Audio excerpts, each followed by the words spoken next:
Getting close, just about time to start part 2 of our NASCAR doubleheader. Congratulations to Zane Smith, won the Craftsman Truck Series earlier today. You watched it live on FS1. Now it's these Xfinity teams ready for 46 laps at COTA. And pacing the field, the all-new Toyota Supra GR. And you guys are about to see something on the initial start here. The way they designed this racetrack, turn 1 is so wide. They have the inside curbing about 6 lanes wide to where there's a lot of opportunity to go 3 wide, 4 wide, even 5 wide as guys decel into that corner. You're going to see that on every restart today. And they're not going to be patient on the first one here. Race analysis, fuel window, 20 laps. Strategy today, probably going to be all over the board. Remember, stages end, but we keep on going. No cautions at the end of the stages on road courses in 2023. Front row, the best ever in the Xfinity Series on road courses. That would be A.J. Allmendinger next to Sammy Smith, who won earlier this year at Phoenix. But he's a high school senior, only 18 years old. And you see those battling adversity early on. 13 drivers to the rear for unapproved adjustments. It's race number 3 at COTA for the Xfinity Series. We're glad you're with us. Here we go.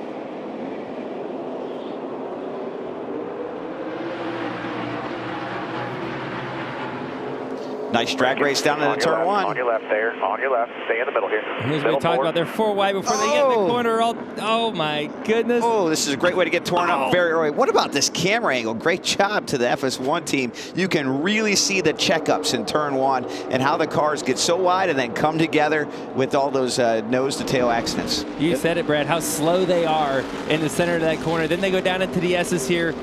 Rolling momentum, hard to go 2 wide through here. So you're going from 4 wide in turn 1 to try to be single file by the time you go through these S's as guys are off in the dirt. Yeah, you want to be single file by the time you get to about turn 8, turn 9, and if you're not, you're really setting yourself up for trouble. You see a lot of guys going to run through the dirt here today. You just saw all that flashing up, a little bit of speed down there. Hey, Sheldon Creed, I mean, lost in it all. The 2 jumps to the front, gets in front of A.J. Allmendinger to begin this race. Yeah, I don't even know how that happened. Started 4th, comes the lead. I would not have picked 4th place as taking the lead on the start, but A.J., he's going to try to get this lead back really quick, I think, Joey. And this is where he's going to have an opportunity. He's going to get that big draft down the straightaways. Xfinity cars draft pretty well, and then he's going to try to outbrake him, and he's still on the straightaway here, by the way. It's very long. There you go, peeking a nose out, Joey. Thought better of it. Maybe a little too far back, a little early in the race. 2 also got in there pretty good. He got in there really good. Sammy Smith started on the front row. He's 4th, so he's settled in right behind his teammate Ty Gibbs, who won the pole here a season ago in this Xfinity race. How impressive has Sammy Smith been? He's been in contention. And AJ, like we said, he wasn't going to wait. He's going to put it down in there. Possible crossover here. Sheldon trying to get back to his outside. AJ's going to be able to secure that spot. Surprise, surprise, new leader. His name is A.J. Allmendinger. AJ is just such a good road racer. He drives the car so hard. That's something you'll see from him. It just pushes so hard. And here's a replay of the restart here, or the initial start. You see the 2 of Sheldon Creed there.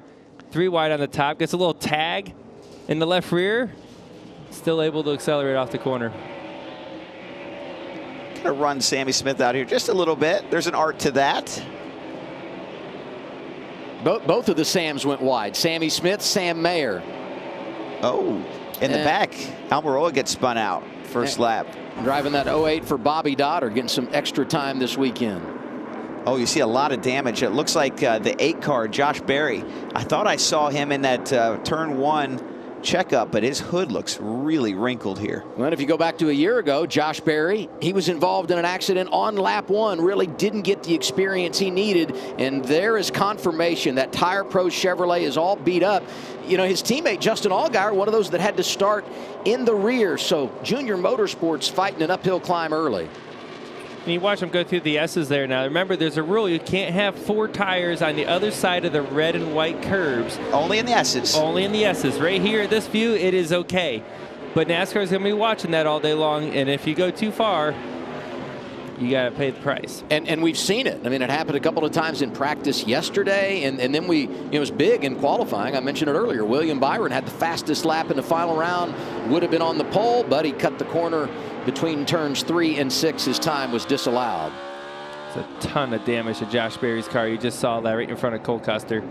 It's really par for the course, though. I talked about what happened to him here last year. He's had 4 consecutive top 10s this season, really, despite the fact that something has gone wrong each and every week, and this is for second. Sheldon Creed has it, and Ty Gibbs, the reigning champ, getting aggressive. It's so important to establish track position when you can. When you look at the best road racers, it's not the fact that they go fast. That's one part of it. But the way they race, to me, is what always stands out. How they're able to make passes, make moves, and just move up through the field with a car that's maybe similar on speed to others. Now, it's pretty apparent here the 19 is faster than the 2.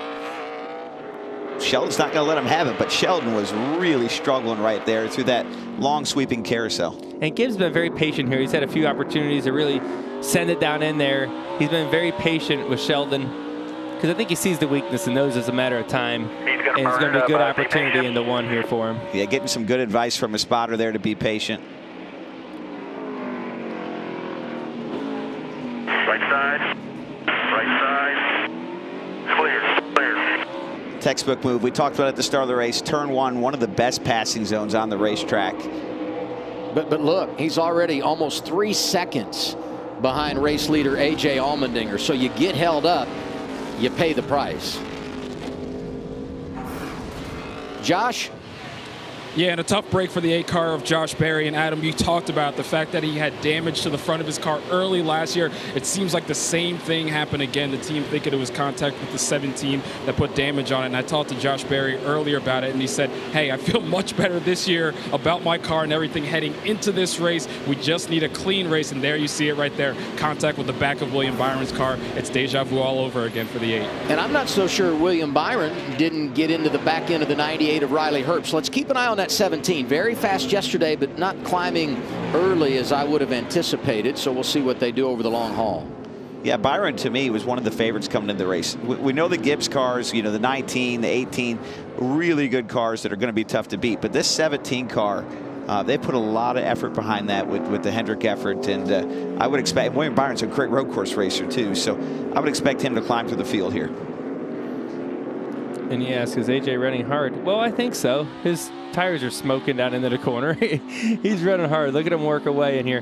One thing you notice about AJ, too, he shifts a lot. Where other drivers are willing to leave it in a gear and maybe bounce it off the rev chip a little bit, AJ seems to always grab that gear and get a little bit extra and do the extra shifting, the extra work for the speed. But the shifting today different than what we'll have tomorrow in the Cup car. I mean, he's going back and forth. How challenging is that, Brad? So what makes this really hard to the fans at home? Between the Cup car and Xfinity cars, completely different gearbox. In the Cup car, we run a transaxle versus a standard transmission that you'll see in these cars here today. And the way they shift is so much radically different. These cars here have an H pattern 4-speed transmission. So you'll see them shift first, second, third, fourth in that H pattern. Now the Cup cars have a 5-speed transmission that's sequential, so it goes up and down with the rod. So really easy to get confused between the two if you're not paying close attention. And that'll be something to look out for in today and tomorrow's races. This is the driver's eye camera on board Riley Herbst, working on a streak of 8 consecutive top 10s dating to last year. Said they weren't where they wanted to be in practice. Good qualifying run. Started 7th earlier today. We're 4 laps in at Circuit of the Americas. You know, A.J. Allmendinger, Ty Gibbs have combined to win 10 of the last 14 on road courses. So it's fitting. They're 1-2 early this afternoon. It's a great day in Austin.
Working lap 5 of 46 for the NASCAR Xfinity Series here at Circuit of the Americas with Brad Keselowski, Joey Logano. I'm Adam Alexander. So far, it's been A.J. Allmendinger in command of this race. 3.5-second advantage over second place Ty Gibbs. Sheldon Creed third. The rookie Sammy Smith is fourth. And a nice day going for Austin Hill. 3 wins this year for the driver out of Georgia. And hey, we had some big names starting at the rear. Plus 13 for Cole Custer. Had some brake issues after making it to the final round of qualifying yesterday when they fixed their problem. Unapproved adjustment, but he served notice he is fast and not too far behind him on this list. Justin Allgaier plus 9, another driver that's come from the rear today. Cole Custer, a very strong road course racer. Nice run here last year with 3rd place finish. He's looking for 2 spots more. His work cut out for him here at the start, but doing a good job. Give a call to Jeb Burton, running 11th. And he had a top 10 going here last year until he was penalized for cutting the course in the S's. And right behind him, Sam Mayer looking for his first career win, driving the one for Junior Motorsports. You talk about cutting the corners. This is kind of the area we're talking about. These are the corners that NASCAR is looking for. Turn 3, 4, 5, right there, and then this last one right there to the right. Those are the corners that NASCAR is looking at. You can't have 4 tires on the other side of red and white. After that, have at it. They can cut them as much as you want. And you see that as they come into turn 9 here, you're going to see 4 tires up underneath that curb all the way into the dirt. So where you can take advantage of it, you'll see the drivers definitely take advantage of every piece of real estate they got. And I think it's important for the fans at home to explain why those corners. Why not the other corners, Joey? Well, if you straighten those areas out, you can carry so much more speed into those S's. And, you know, at some point you got to draw the line of, oh, when is too far, right? Our cars can absorb curbs very well, where other sports cars and road course type cars can't run over those curbs quite like that. But our cars, we can monster truck right over those things. And so you got to draw a line somewhere before we just go straight through all of it. How about a 2-for-1 here? 3 wide into the corner. Justin Allgaier said, I'm going to get me some. That's his teammate Miguel Paludo in the 88, and the 07 Carson Hocevar making his first career start today in the 07 for Bobby Dotter. Those are the best moves. When you get a twofer down into the corner, get 2 of them for the price of 1 in one corner. It's the most efficient way to pass. It's a BOGO, right? A buy one, get one for Justin Allgaier. Daniel Hemrick, John Hunter Nemechek. Ooh, looks like Daniel got a little bit free. Slides up into John Hunter and says, hey, I need a little more room. Oh, I need a lot more room. Yeah, 2 times. He had a lot of wheel hop. Go down in the corner. And as I said, big braking zone. And a lot of times it's kind of like, I'm going to brake after you. That's what some people do when you go into these braking zones and you're going to pass. They just, wherever you brake, I'm going to go a skosh further and try to outbrake you. Well, and then you start getting yourself in trouble, wheel hop. And once the wheel hop starts and you see the rear tires of Hemrick's car bouncing off the ground, you have to release the brake. You have to find ways to keep the rear end of the car settled back down. And at that point, now you're too fast. You're going too fast. The brakes, yes. And you're just in trouble. Yeah, it's not good. If you're watching the scoring pylon and you don't see your favorite driver, it might be because they've been penalized. We've had a couple for shortcutting the S's. 39 of Ryan Sieg. He was 23rd. We also got the 44 of Sage Karam. So both those drivers had a pass-through penalty. And NASCAR doesn't want to penalize cars and drivers. I think that's something to say.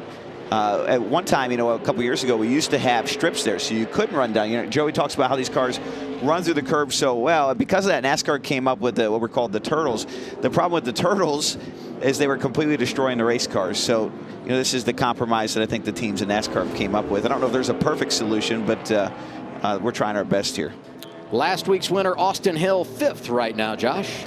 Yeah, and Austin Hill having a great season so far, but not feeling great going into this race about the car or the handling right now, coming over the radio, saying he's having an issue going from 1st to 2nd gear. And remember, this is a guy that was runner-up here last year, so he knows he's strong, but still not completely happy with the way that car is right now.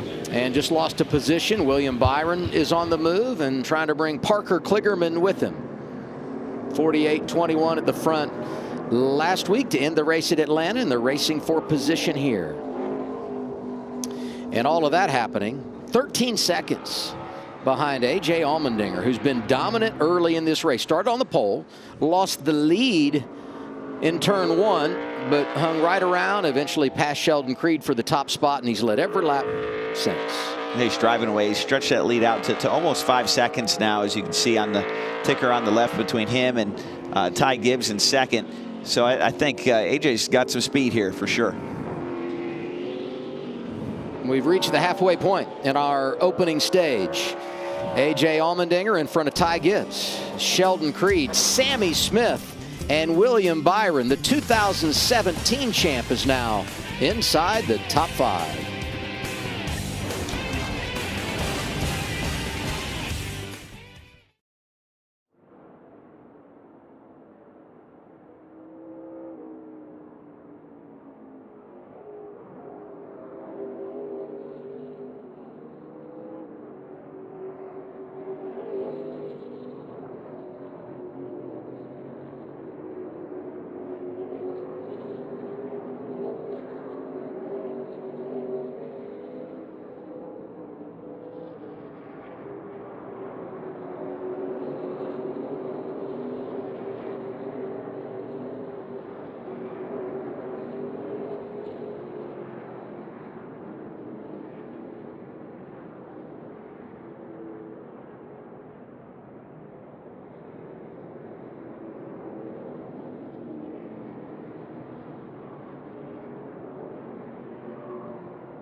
Under caution here at Circuit of the Americas, the 07.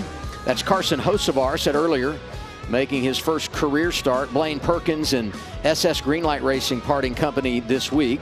So bring in Carson Hocevar, who ran the Craftsman Truck Series race earlier today. Been a tough day for him. He was 34th in trucks, spun into the gravel trap, and really never was able to get it going from there. And now early problems in the Xfinity race, and now we're going to start to see our first wave of potential strategy. Oh, wow, a lot of guys coming. Pit road is open, and they are heading down, Regan.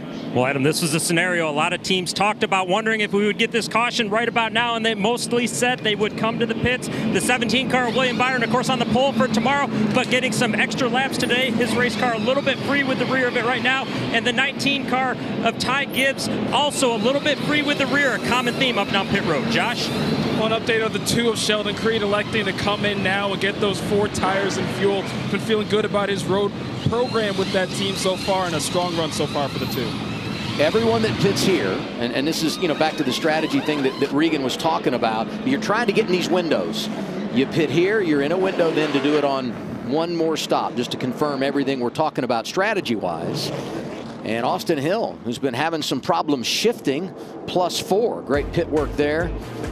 Gibbs second off pit road. And we'll follow up with how everything else shook out in the pit lane when we return. 6 to go, stage 1.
We've wrapped up caution number 1 here at COTA. 8 drivers elected to stay on the racetrack and not pit. Among them, the driver that's dominated, A.J. Allmendinger. He will restart on the front row here with Parker Kligerman. And we will be at 5 laps to go in the stage when we return to the green flag.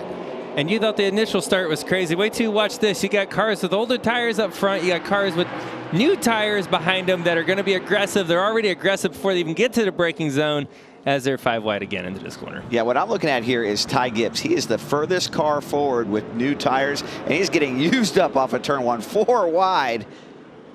And that's going to allow Sheldon Creed here to roll his outside. Now he'll be the first car, I believe, on new tires. Keep rolling. You're good. Down to 2. We're just 1 out. Really, new tires should be a huge advantage for these first few laps on restarts if you can get clear of the traffic.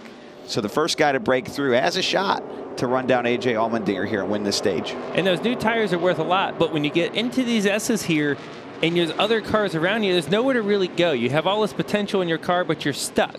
You're stuck behind cars, and you got to wait till you freeze up a little bit, and you can outbrake them here into the 11 here the next corner. I like what I see out of Sheldon Creed, all the way up to 5th already. What do you have, Coleman? Hey, Adam, I've made my way over here to turn 1, the primary stand. That restart was nuts. You guys seen it on TV. The things you as a spotter you got to be looking for is, 1, where's that first row of tires? You've seen Sheldon Creed make the big move to the bottom into turn 1 right there. That's going to happen all day. What's hard about this view right here is it's really hard to tell as they crest the hill exactly how many cars are to your left and right. So what Sheldon Creed did right there was awesome. He did one extreme or the other. He went all the way to the bottom. He knew no one could get to his inside, and that's why you see him making forward progress now. That's good stuff. I mean, turn 1 strategy as a driver is pretty important. And, you know, the further to the left you get is good, but the corner gets really, really sharp.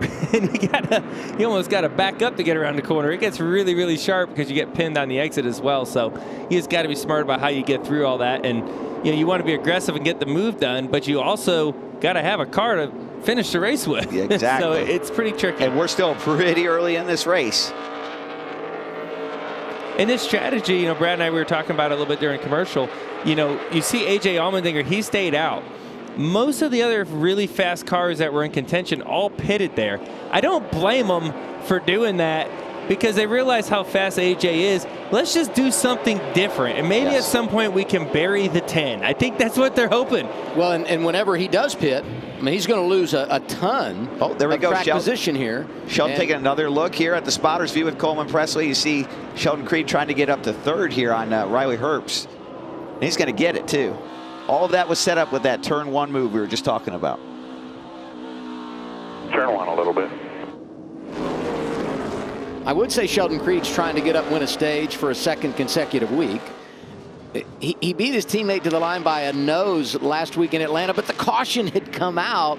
And so Austin Hill, if you were with us last week, was actually awarded the win in stage 1. Sheldon Creed had it taken away, but got a fast car right now. Up to 3rd. We see the 18 and the 17 maybe get together here. Oh, just run out of room. Looks like turn 11. A really fast, high-speed straightaway. You got to slow it down for that corner. Hey, give a call to Justin Allgaier. He took advantage of that mishap on track. He now finds himself up inside the top 10. He's one of those drivers that pitted, so he has his tires after starting in the back. This is a nice little rally early in stage 1 for the 7. Yeah, if you can start in the back and get stage points in the first stage, well, that's pretty good, Joe. That's a win. You take that, and then you try to keep moving forward. You see some damage, though, to the front of that car. Obviously, a lot of that happening in the stack-ups in the turn 1, 11, and 12. Regan? Well, and Adam, just to add on the 7 of Justin Allgaier, a number of cars complaining about forward drive, complaining about the rear of the car being too loose. He is one of the guys, though, that has been happy. One of the first comments he made on the radio, my car has good forward drive. If I'm his crew chief, I am very happy hearing that early on. Well, and he's a driver that needs a good run here today because he started 2023 with 3 consecutive podiums. Last 2 weeks, had a DNF and did it at Phoenix after winning both stages. So he wants something good to happen, and he's making it happen here. Getting another spot, goes around Chandler Smith, the rookie driver for Colleague in the 16. Yeah, and he just powered by him. That was a really impressive. That car looks super strong, like Regan was saying. It's got a lot of rear grip, allows him to really attack the corner on entry and on exit. You know, that damage on his nose, you know, last week in Atlanta, we'd say that's the death penalty, right? But for him, I think it's able to allow him to, you know, get away a little bit more with the road course here. I don't know what's going on with my first and second gear shifting. I've missed it 3 times now. It just like goes to neutral. Not really sure what's going on. I've never missed a shift this many times in a race, so it's really weird. That can be frustrating. There's going to be a lot of shifting here all day. That makes for a long, long race, and you really need first gear at this track. A lot of slow speed sections, and that downshift from second to first, and even that upshift from first to second, really critical to making lap time here.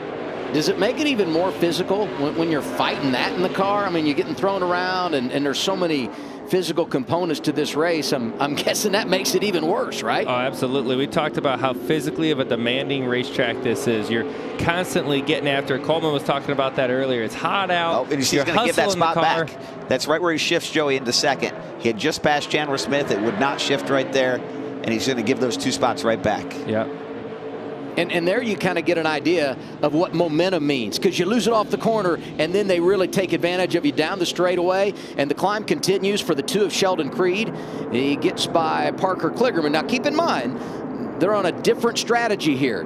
Creed came down pit road lap 8. He's got fresher tires, and with that pass, he's now 3 seconds and some change behind race leader A.J. Allmendinger. Will be 2 laps to go in the stage this time around.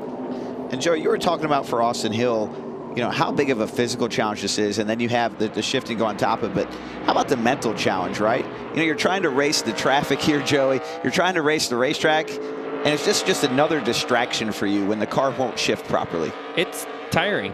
It's a tiring race. I mean, there's no ifs, ands about it. Right? It's a very challenging racetrack. You're getting bounced around on all these curbs. You're hustling as hard as you possibly can to make speed, pass cars around you, keep up with the strategy. That's another piece of the strategy here too, guys. Like when your crew chief's able to get you track position, maybe by staying out and get on older tires or whatever that may be, you can't afford to make a mistake and lose that track position. It's almost a double negative. Now you've stayed out, you have less fuel, and you didn't maintain your track position. So those guys that stayed out on this last caution, it's so important for them to just manage the race of what they got. You lose too much, you still got to pit, your game's over at that point.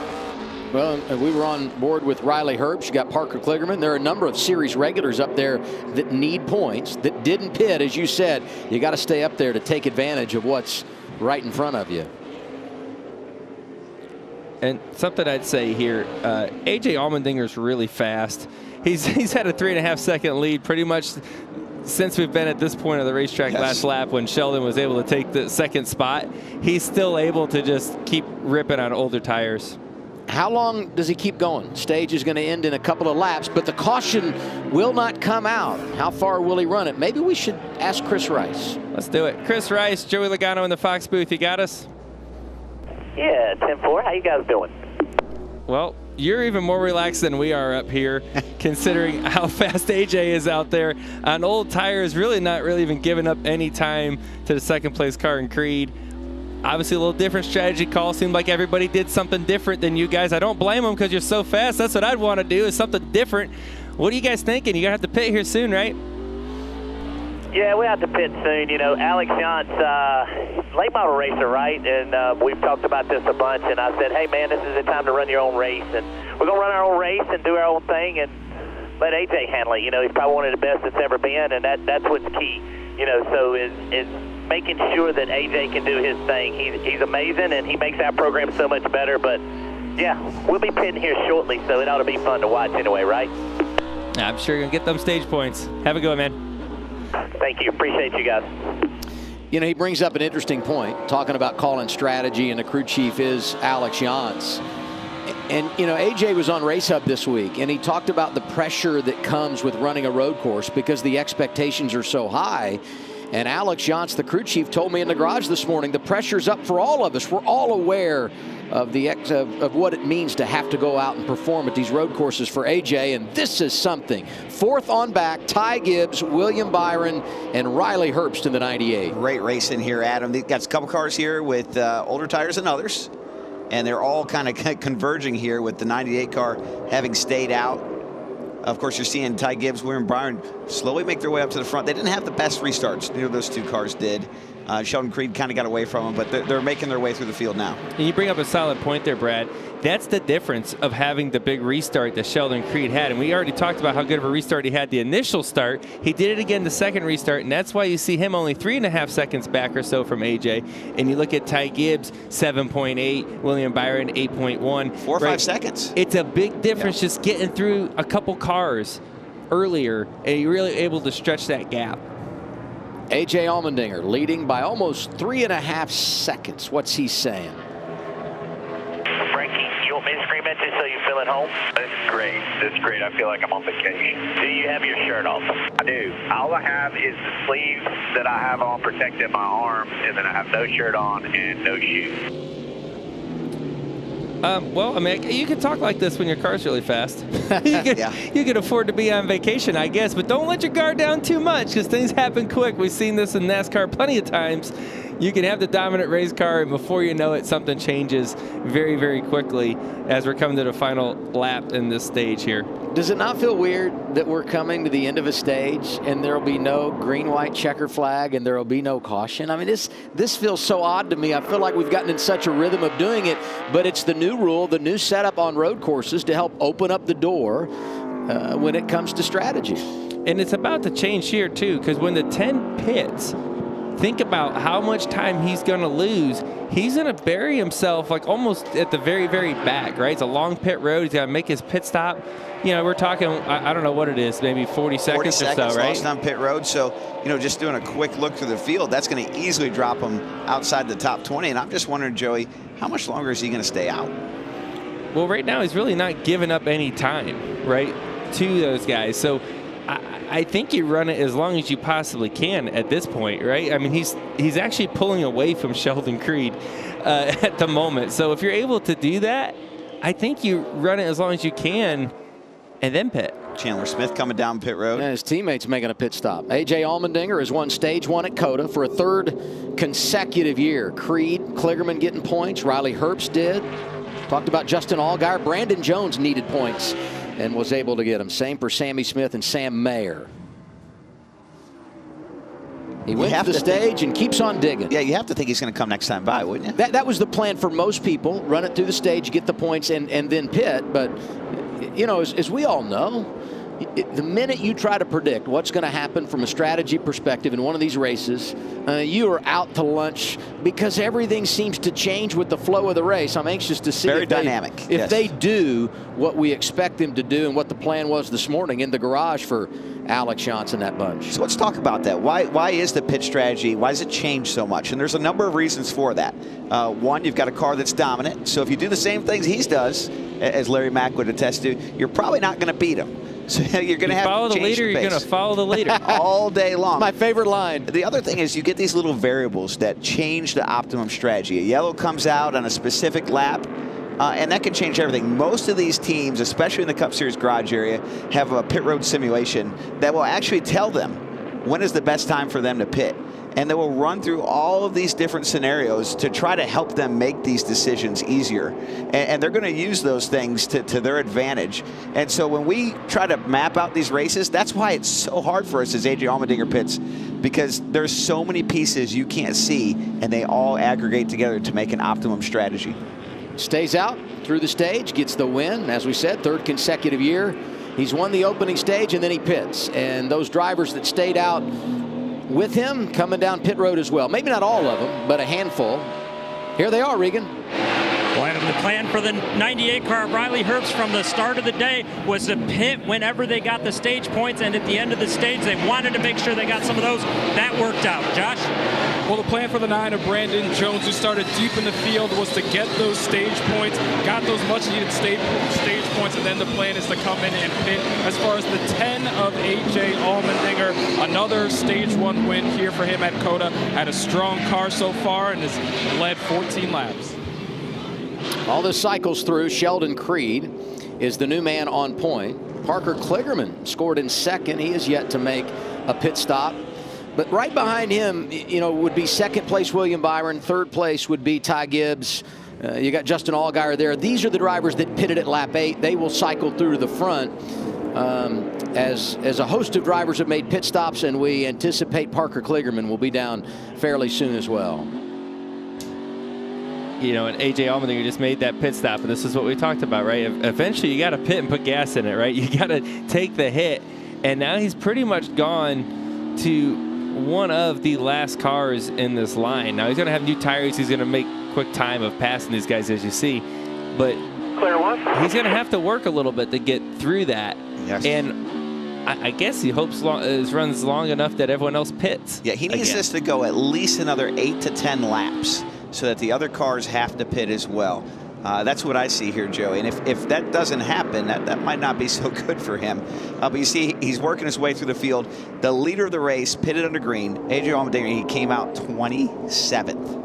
And he is a long ways back from Sheldon Creed, over 30 seconds. If you were doing an average of his lead throughout the early portion of the race, it was right around 3.5 seconds. He's now 35 seconds behind the race leader, Sheldon Creed, about a half a second in front of 2 seconds rather in front of Parker Kligerman.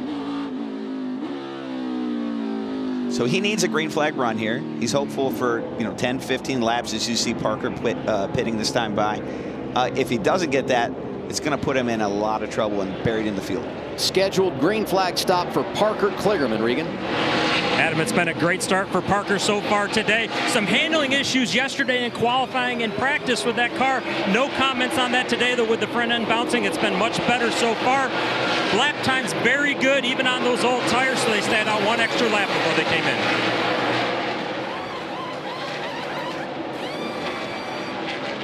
I'm not sure I understand the staying out one extra lap. I don't know if it's a mileage thing or what, but I always feel like if you're going to leave me out like for a few laps to where I have a real tire advantage. If not, you just lose some track position, from cars going faster for one lap, and then you don't have really a big enough tire advantage to get them back. Like, if you're going to leave me out there for a long time. How about the leader, Josh? Yeah, Sheldon Creed told me before this race that he did a ton of research and studying to make sure he got his road course program much better. He's feeling good about what he's got. The team just told him to back up his entry into turn 11. That's where he's losing some time right now. But the thing for Sheldon, he told me right now the 21 team, his teammate is kicking their butts. Austin Hill has those 3 wins on the season. So a question for Brad and Joey, have you had a teammate that's been kicking your butt, and how'd you respond to that? Now that's a mean question, Josh. It's never happened to me, Josh. Well, I'd say Austin Cindric kicked my butt today in qualifying. So, yeah. What's the issue with Mr. Let's talk about this car here. Preston Pardis in the 50. He's been penalized a couple of times today for cutting the course down in turns 3 to 6, and now he's parked it. This is probably going to bring out the top of the hill. Yeah, I mean, that's where Carson Hocevar was. There's no way he can get back around and we get our second caution. Now, this is interesting on the strategy side of what these other cars are going to do now. I'm not going to predict. I'm going to wait and let them figure it out. Everybody's made a pit stop. Sheldon Creed, your race leader, second caution.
Well, it's been a great weekend for NASCAR here in Austin, Texas.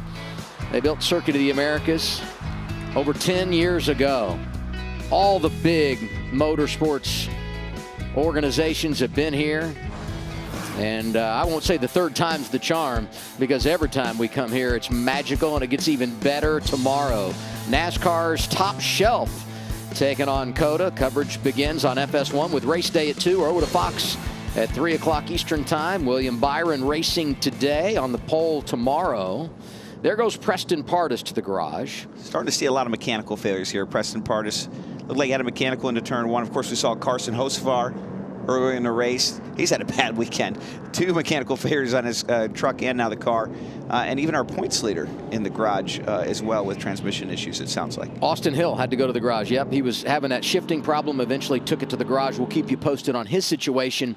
We were talking during the break, and I'm looking at this race from the perspective of A.J. Allmendinger, who's the clear favorite. And I'm like, man, he pitted after everybody else. He lost all that track position 35 seconds back. I'm like, man, his caution's good. We tighten up the field. He can go get a bunch of positions. And the 2 drivers in the booth say, no. I mean, I think he wants to keep going and keeping it green. And a lot of it depends on what's about to happen right here. Are these guys going to pit or stay out? Looks like they all stay out. Oh. And that is what's going to hurt AJ. Yes, you may think he's closer and he closed up that 30-second gap. But now he's in that situation into turn 1 that we've been talking about since the beginning of this race. The restarts, the damage that Josh Berry got, the damage that a lot of these cars got, all happened on the restart into turn 1. And AJ is he's in the zone, right? He's in a scary place to be where he can have the fastest race car and get wrecked right here, possibly. Hopefully not. Coleman, how nervous are you as we watch Josh Bilicki having a problem there and getting a push? How concerned are you if you're the spotter for A.J. Allmendinger in this situation, the restart coming up? Well, here's my biggest concern right now. The good thing about road course racing, we can do quickie yellows, 1 opportunity to pit. The bad news is, as the field splits, you can't necessarily go off your timing and score and what's in front of you of your position. You've literally got to count cars as they come by you in turns 1 and 2. Then, as we get 1 to go in turn 5, you got to relay that information over to your turn 9 spotter to make sure he does an accurate count for the choose. We do not want to give up a spot for the choose. You know, talking about A.J. Allmendinger, he's already buried. The last thing he wants to do is give up a row on the choose because his spotter counted wrong. So my job right here from the primary stand is to make sure I get my count right, and then on top of that, relaying that to my secondary spotter to make sure he can do the choose correctly. Oh, that makes me really nervous about tomorrow. There's a lot going on while I'm just riding under caution here. And not to mention, what if a car has a penalty and has to drop to the back? Then it messes your count up again to try to figure out the choose, right? And guys, everyone watching, the fans, it's not the driver that really makes the call, right? I mean, they may have an idea of what they want to be, like I'm going to be on the shortest lane, or I want to be maybe in the preferred lane, and I'm willing to give up a row to do that. But the driver can't see all the way to the front and be able to count how many cars are in each lane so he chooses the right one. He relies on the spotter a lot. And the spotter's information this week is not off of timing and scoring. It's off of the human element of counting as they pull up to the choose right here. You give the 1 to go at turn 11 here at COTA, and then the choose, you see it right there, between 11 and 12. So inside's generally the preferred lane here at COTA, although I say that, and Ty Gibbs picks the outside from the 3rd position. That's interesting, isn't it? I didn't see that one coming. Once we choose, remind him to stay hard. So let's talk about, Joey, real quick for fans. Why do we do this? What's the reason for this? Well, this takes, to me, the luck element out of racing. I hate when something comes down to luck. I want to be in control of every situation that we can be. And when we were racing in the past, before the choose rule, it was, you know, 3rd place was on the inside, 4th place here, right? And then just get all the way back. Now you have the opportunity to pick where you want to be. And there's no luck that's involved with that. It's all your choices, your decisions, and there's no excuses, right? And it definitely eliminates the excuse of, I just had 4 non-preferred lane restarts. Well, now that's up to you, bud. And I like that. I love that we have this at every racetrack now. First time that we've done it on a road course this weekend. Sheldon Creed leading, problems for his teammate in the garage. Give us the report, Josh. Yeah, it's been a tough weekend all the way around for your points leader. of Austin Hill. He had issues in practice with rear grip, and then today more problems getting from first to second gear. And then after that, he said it felt like the car was cutting on and off on him, and then he had to retire. Felt like it was going to blow up. Retired with a motor issue, so a tough break all around for Austin Hill. And that probably came from missing so many gears. Yeah. It probably did some damage to the engine as he's missing gears and over revving the engine. And then it's just one thing after another, unfortunately. Tough day. He's had a great season so far, though, so nothing to be ashamed of here. I can't wait to watch A.J. Allmendinger here. And how, we talked about it in the Open. The balance of patience and aggression. We're going to find a lot of that out from A.J. right here, huh? A.J. doesn't have a balance. I was going to say, here. His meter's broke. I got to be honest, my eyes are on the 19 car. I think we've seen the lead get taken from the 4th place on the start. He must be, he's got something on his mind here. 7-0-0 starting up front. 2nd and 3rd in the inside lane. They both came from the rear at the beginning of today's race. Sheldon Creed gets us back under the green flag. About a third of the way through our second stage. Great launch by Sheldon Creed. Really got through the gears fast. Oh, Justin Allgaier, welcome to the party. And a big spin top of the hill. Oh, and Eric AJ. Almirola around, and there is exactly. I got to tell you, I was rooting against you guys on that. Here he is, turned around. Chris Rice not happy, understandably so. This is just part of the deal. This is what happens. This is why Fox puts drivers in the booth for these races, so we can try to tell you, Adam. But hey, I'm going to tell you, and I'm not trying to sell my strategy over yours at all. But I will say, day not over yet. Long way to go. Long way to go. He still has 27 laps to go, and his car does not look damaged. So he's going to need a little break here, but his race is certainly not over, and he's still got a shot at winning this. He's definitely going to have to drive all the way through. And this is where the race has changed a lot now, too. Without the stage cautions, your opportunity to move back up through the field, whether it's knowing when there's a planned caution, you can change some things in your strategy a little bit. Now you don't have those planned cautions. It's more just old school, got to be fast to get through. And he has a fast car. Now he's got to come all the way back. He's already 30th, 14 seconds back on the first lap after a restart. Justin Allgaier was looking for the lead on the restart. He settled into 2nd behind Sheldon Creed. Good racing behind him, Coleman.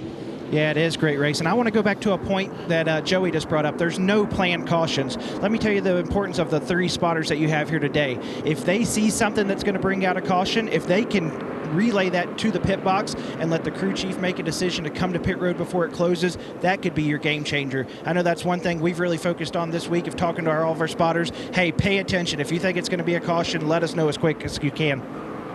Saw the problems for Brandon Jones. Had a tire down, looked like there was some contact. A.J. Allmendinger, 29th, listen in. What did I say about the outside? What did I say? Said you have to listen to me. I know you don't want to listen, but you have to listen to me when I tell you. All right, guys. Sounds like the crew chief wanted him to pick the outside. I don't know or if the that inside. was Chris Rice or That was Chris Rice, I think. I think so. And you know, right, I mean, the outside presents a lot of opportunity to gain a lot of spots. It also puts you in the very vulnerable position, right? When this car is inside of you, you're at their mercy. And when one of them is driving in the corner too hard and washes up or whatever, they're going to get into you. There's going to be a lot of damage here. Oh, that's a yellow. Yeah, going to be another a caution. Call this one, Coleman. And there it is, 3rd one of the day. Caution's out right here. Caution's out. Brandon Jones, I mean, his season started out with a top 15 at Daytona, has not been inside the top 15 since. And he's had a lot of things like this happen all year long. Yes. I mean, look at his last 3. 21st, 23rd, 19th. Yeah, it's not from being slow by no means. It's just things have been happening week after week. It's almost like you wonder what's next if you're that driver. Daniel Hemrick on pit road. I wonder if they were in position to make the pit stop and get on under the yellow before pit road closed. I find it hard to believe that it's coincidental that he's making this pit stop, and we saw the 9 having problems, so maybe they played that game. Here's what happened with AJ.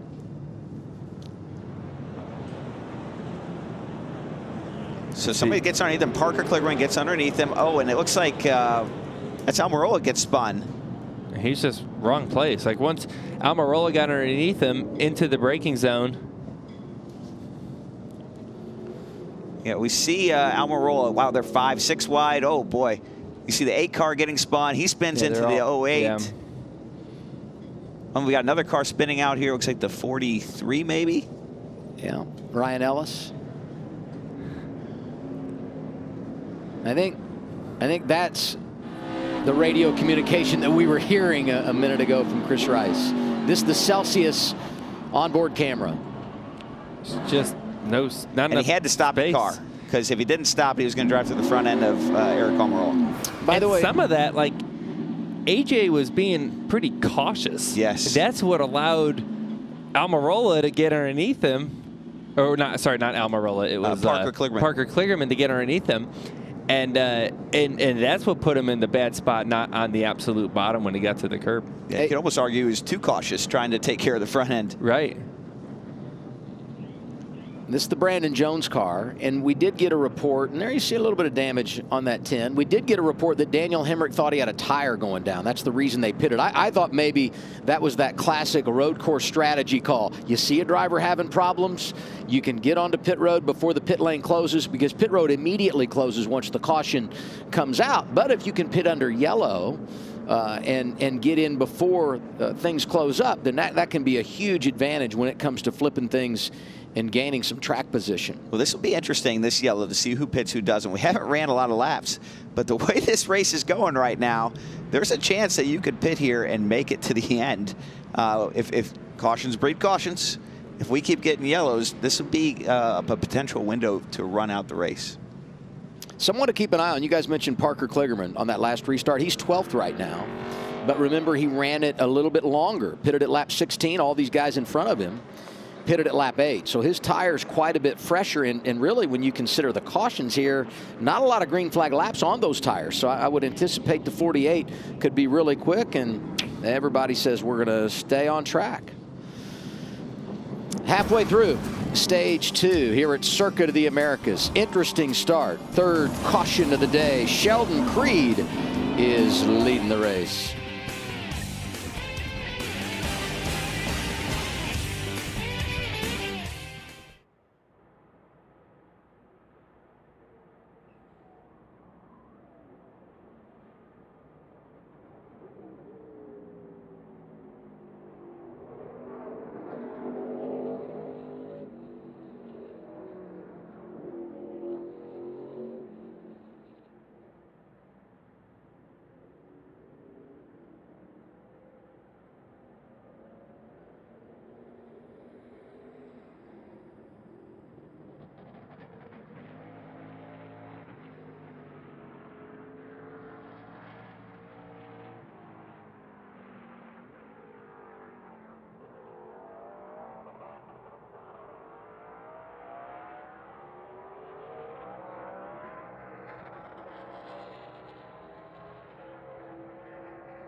In just 3 weeks, real football for real fans is back. The 2023 USFL season opening kickoff weekend starts the new season on April 15th and 16th on Fox, NBC, and FS1. You know, if you pay your taxes on April 15th, it feels like you're getting hit in a football game. So it's fitting the USFL is back on April 15th. Our friends are here. Hi, I'm waving back. They can't see us though. I think there's some relation to the broadcast. Samantha and friends hanging out at COTA. That's how we should do our booth on cameras, you know, just the classic wave and smile.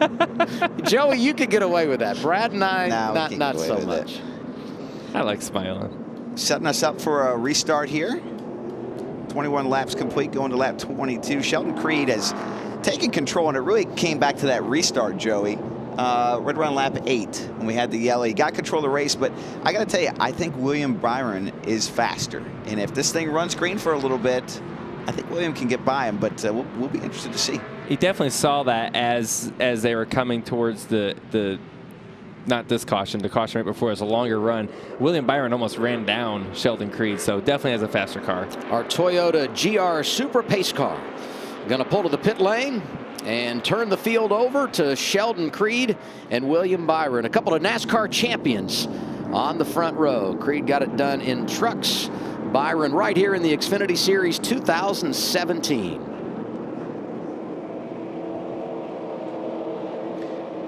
Last restart, we saw Sheldon Creed get that really great launch here. See if he can do it again, Joey. Pretty good one. Got himself clear before he gets to the braking zone. You see some smoke there behind him. They gonna make it?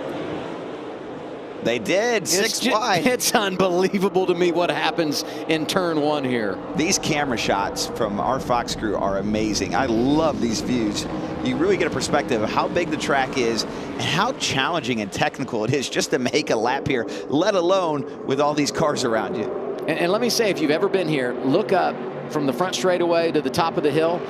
It looks like a ski slope. I mean, 130 feet of elevation change from the start-finish line all the way up to the top of the hill in turn 1. Ooh, Sheldon got a little loose out of that corner out of turn 8. Yeah, he's going to start feeling the pressure here from William Byron. We talked about how fast this car was. Compared to Creed's, he's going to apply the pressure quick, right? You want to make the move as quickly as you can before somebody gets gone or another caution happens.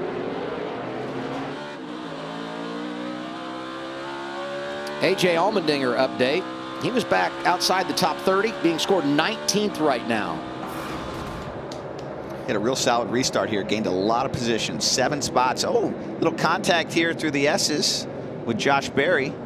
Right, and now you see A.J. is below that curb that you're not supposed to be below, but he got forced down there, so I don't know how NASCAR calls that one. Oh, I don't know if Josh knew he was there. Oh! Yeah, he definitely didn't know he was there. That's some contact, guys. That's a muscle move. This is what we talked about, right? Now AJ, he's getting his car beat up, right? He had the fastest car, and it's nice when it's out front. Is it going to be as fast now that he's going to have some damage? And Riley Herbst comes around on this one, too. Stock car racing on a road course is it's aggressive, and it's very physical. The contact is really required to make moves. And you hear this, you know, tomorrow you got Jenson Button, you got a lot of these guys that have raced F1, and something I've heard in all their interviews so far is these restarts and the contact of all the, you know, all the videos they're watching to prepare, like they're so like aggressive towards each other and push each other. It's like, yeah, welcome to NASCAR, buddy. Like, it's gonna be rough. It's gonna be a rough one tomorrow for sure for everybody. It's always gonna be contact with these big, heavy stock cars. From the back to the front, Allgaier inside the top 5, just got passed by Cole Custer. Both of these drivers coming from the rear. And maybe we shouldn't be surprised on Custer. 1 year ago in this race, penalized for speeding, lap 27, drove back to a 3rd place finish. Got a good race car. Ryan Sieg penalized earlier for cutting the course. Racing with Miguel Paludo. That's Connor Mozak in the 24. Haven't called his name, and right behind him, Allmendinger. He's up to 14th. Connor's ran a really nice, smooth race. Been watching him a little bit. I'm impressed. graduate of High Point University, majored in entrepreneurship, and man, he's a bright kid and got into racing late, but a noted road racer and feeling right at home here today in the 24 for Sam Hunt Racing. And there's his teammate, the 26 of Kaz Grala, double duty today, running both trucks and Xfinity. AJ just got a twofer right there. He got two of them in the braking zone. This is where you're going to see AJ Allmendinger shine even more. Right now he's back there. Yes, he has new tires, but what I talked about earlier that makes a great road racer, not just speed, is the raceability that they bring to the table. How they're able to go through the field so quickly. And the other thing that's helping him right now is his reputation, right? When there's a driver behind you that's really, really good, you know, it's AJ Allmendinger. Well, he's going to get by me anyways. People aren't really even putting up a fight. They don't block They just let you go. Yes. They're like, he's going to pass me anyways. I might as well just cut my losses as they have battling for the lead here. Well, this is going to be interesting because Sheldon Creed has been very loose through this carousel, Joey. And having got a car on his outside. Yes. Yeah. William Byron driving the 17, takes over the race lead. Kind of gives it up. He's going to cross him back over here. I like this move. And that's open the door for Sammy Smith. Here he comes in the 18. Watch the crossover again. He got the inside curve there. It might hurt his momentum. I think it did. Sheldon Creed able to hang on. Really nice effort for the driver out of California who was being raced by a Cup superstar, and he's able to put him back behind him. And don't look now. Look out. Here comes 18. Sammy Smith driving hard into the corner. What a save there. You seen him wheel hopping down into the corner there. You knew that was going to be big. And a little front lockup. You saw a little puff of smoke. And I'll tell you what, Sammy Smith has done an incredible job here today. He had never been here before this weekend. Never seen this racetrack. And here he is. Starts on the front row. Running in contention for the lead here in third place. Running with the guy that just put on the pole in the Cup race today. Hey, and all of these drivers racing up front in those top three positions, that's allowed Cole Custer to reel in the top spot. He's right in it. I love the fight that Sheldon Creed has right now. He realizes this clean air is worth a lot. And not only if he loses this spot, there's three others sitting back there, at least two, that are going to try to pounce on this. So he needs to fight as hard as he can to keep the clean air. You saw that happen just a few corners ago. William Byron had a great exit of turn 10 here. And that's where, like, that distance right there from the 2 to the 17, that's like, can I outbreak him from this far back? Like, it's a couple car lengths. It's going to be tough. Is it worth the shot here? William Byron thinking about it. It's going to show his nose. Not going to be enough. Just enough to make Sammy Smith think twice about doing that move to him. Right. It's almost like a defensive play. And then there's another great passing zone. As you get through these next two corners, it's going to open up into the braking zone. He's really close to him. He's probably going to try to turn underneath him here. Oh, he is. There you go. Nice call, Joey. A little nudge. And Sheldon, defensive play, knew it was coming, shadowed up his entry to block that move. And he's making William going to have to use his race car a lot to get around him. You're going to have to get physical. You're going to have to use some tire up to get around Sheldon Creed right now. And all this, again, bringing Cole Custer in a little bit closer. Justin Allgaier driving up. All because Sheldon is playing defense, which he needs to. But he's running slower doing that. And it's bringing the whole field together. Who gets loose here in turn 20. That's going to get William Byron even closer to him again. Yeah, that might make him close enough to try to outbreak him down into turn 1 here. Everyone in the top 5 running for the championship in this series, except for William Byron. I mean, does he drive less aggressive, understanding that? Do you realize your place when you're a Cup driver coming over and racing against these Xfinity teams that have an eye on the prize? No. Maybe I asked the wrong twosome that question. You got the wrong two up here for that. I mean, if I'm William Byron, I'm here for a trophy and nothing else. Exactly. You're going racing. It's time to win. You know, William's a very respectful race car driver, and you see that being shown right now. And he can afford to be patient right now, right? He can afford to not be absolutely crazy, Joey. But it's the time's starting to run out. Like, it's starting like, I gotta go. I'm starting to get hit from behind. It might be if you don't give, you will receive for William Byron. That's NASCAR racing. Parker Kligerman is up 6 spots since the restart. He's 6 now. What about that Kligerman car, Regan? Well, Adam, very fast with that car, and I had mentioned earlier on that he did not have the problems with the front end bouncing around the way that it did in practice. Under that last yellow, though, he reported to the team it was back. The problem with it is the team doesn't want to do much to try and fix it because he has been so fast, not only today, but all weekend long. These road courses and super speedways like what we had last week, a very big part of why Parker is in that car. They felt like he would be very quick at those tracks all year long, as he has been. He's shown it today. 5 to go on the stage. He's running down that lead group. Keep in mind, he's on fresher tires, is the 48 of Parker Kligerman.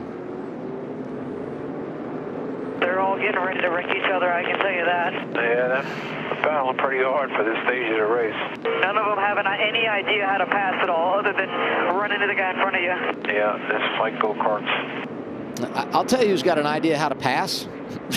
A.J. Allmendinger. Yes. I mean, it's incredible the rally he's been able to put on. 26th, just a few laps ago, under yellow. And here we are all the way up to 8th. And these leaders, by the way, are fighting each other very hard. AJ finds himself only 5 seconds back. Cole Custer roughing up the youngster Sammy Still there? Smith, put the double zero to third. Clear, all clear. I don't know if that's roughing him up. He kind of got squeezed down to the curb when Cole held his ground. He said, you know what? No, you're not putting me up on this curb. I'm holding my ground. Here's my right front fender. As they go for the lead here again, William Byron going to try to pull this one off. I think he's got him here, Joey. Oh, it's going to be tight here in turn 2. Yeah, I think he's going to be able to hang on the outside here. Oh, he gets loose. He keeps shattering the rear tires. Oh, this is where it gets tough to go too wide through here. I'm just saying. Oh, look at the door. I think you just answered my question. And keep an eye on the line that Creed took there. These guys are flirting with that out-of-bounds area in the S's. Definitely flirting, and Sheldon's still not giving it up. And look who's right behind him now, Cole Custer. He's going to try to make a move. Now he's going to have to kind of follow through here, try to make a run off at this corner. Let me tell you, Cole Custer has rolled his sleeves up inside that race car today. Oh, I mean, yeah, just he got flat loose getting right after there. it. Oh, he might have got hit. Oh, he sure did. Looks like the 18 car got him a little bit. Filled the, oh, wow, 4 cars all together. This braking Allmendinger's zone's going to be loving big this. here. You got to drive in the corner hard to try to protect your positions. Everyone's driving in hard, wheel hopping. Incredible racing inside the top 10. 4 laps to go, second stage. William Byron leads now. Sheldon Creed is second. Custer, Sammy Smith, Parker Kligerman. Tremendous battles here. Allmendinger has gained 2 seconds in the last lap on the leader.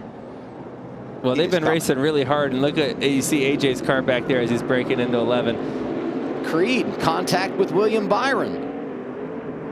Creed ain't giving it up, the fight. I love it. This race for third is great. Custer and Sammy Smith, and now Kligerman is there. Yeah, don't write him off. Oh, he's going to fill this hole.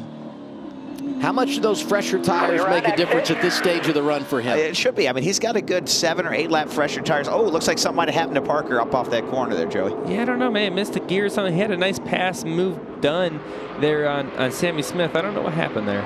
Ty Gibbs has been very patient behind this group.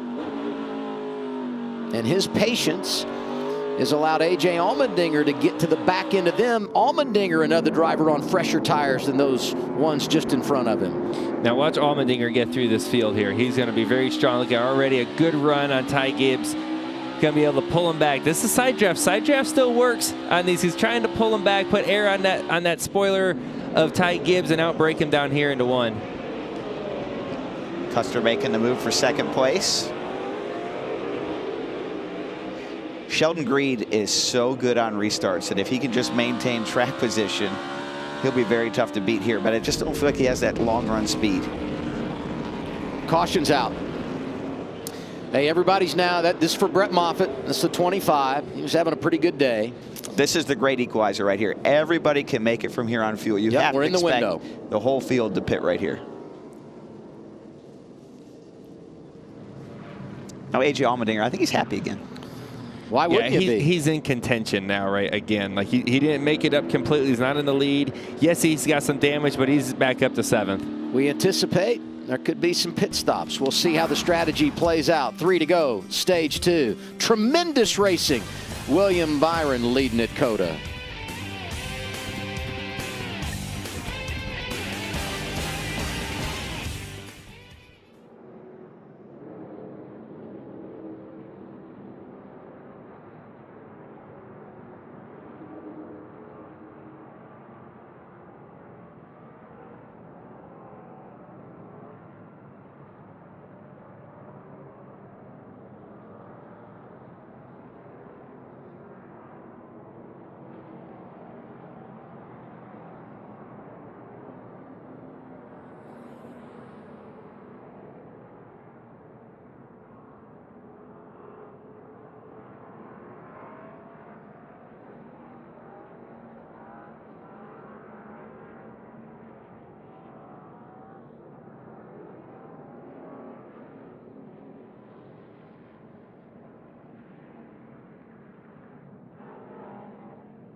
Under caution for the 4th time, NASCAR Xfinity Series racing here in Austin, Texas, Circuit of the Americas.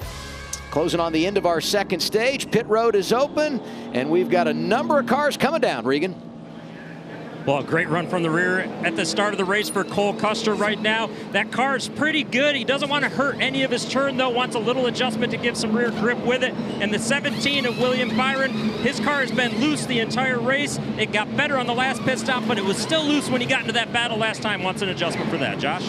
For the 2 of Sheldon Creed, who's led 13 laps today, said he just lacks lateral grip and can't push it the way he wants to, especially in turns 11 and 15. So they're going to get him an air pressure adjustment in addition to those tires and fuel. And for 18 of Sammy Smith, same issue. Doesn't have the lateral grip he wants, so they're going to try and help him out as well. Race off pit road goes to Sheldon Creed. Good work there. +2 for him. Status quo for Cole Custer. Sammy Smith +1. Allmendinger +2 is 4th. John Hunter Nemechek in the top 5 coming off pit road. But hey, a few drivers stayed out, including Parker Kligerman. He's the leader when we come back.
As we know, we don't get cautions anymore to end stages, but we're getting ready to have a restart with 1 to go in stage 2. Parker Kligerman is going to be the race leader. Let's check in with Chris Rice. Joey, dial him up.